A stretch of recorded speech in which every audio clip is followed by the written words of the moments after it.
Okay, so the other part that I want to go over is this distributive property. So again, I'm going to go ahead and write our order of operations over here, GEMDAS. All right, and if I am working backwards on my order of operations, there we go. Okay, so how I know that this is distributive property is I have my number outside of my parentheses. So what tends to happen is I tend to look at this and be like, oh, I can distribute my 3. And that's the first way that we're going to show you how to do this. So 3 times x is 3x, plus 3 times 4 is 12, and that equals 27. So if you distribute it first, you can rewrite your equation, and then you can solve this like a normal equation. So that's the first way you can do this. You can distribute first. That's fine, totally fine. And so then if I'm looking at this, I'm undoing my addition and subtraction first. So that's addition. The opposite of addition is subtraction, minus 12 minus 12. So I get 3x equals 15. And again, that's multiplication. The inverse of multiplication is division. Divide by 3, divide by 3. So here x equals 5. I can plug it in and I can check it. 5 plus 4 is 9. 3 times 9 is 27. But there's a different way, a different approach to this if you want to do this approach.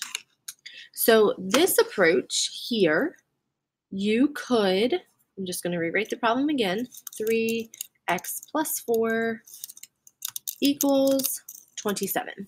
So if I'm looking at this, I can look at it as my order of operations.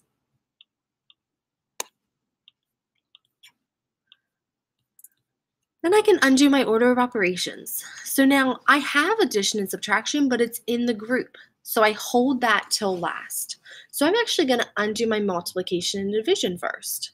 So here I'm multiplying 3. So instead of doing the parentheses of the grouping, which I hold for last in my inverse operations, I'm going to go ahead and divide by 3, divide by 3.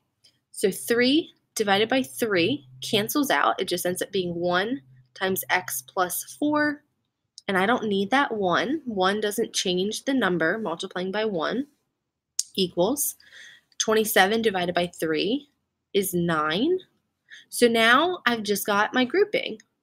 So I go back and I undo my addition and subtraction of my grouping. So minus 4, so x equals 5. That's the exact same answer that we got the first time we solved it, and we already checked it. So now what I want you to do is I want you to pause, and I want you to think about which method, we have method 1 and method 2, do you prefer? Which method do you prefer? Method 1 or method 2?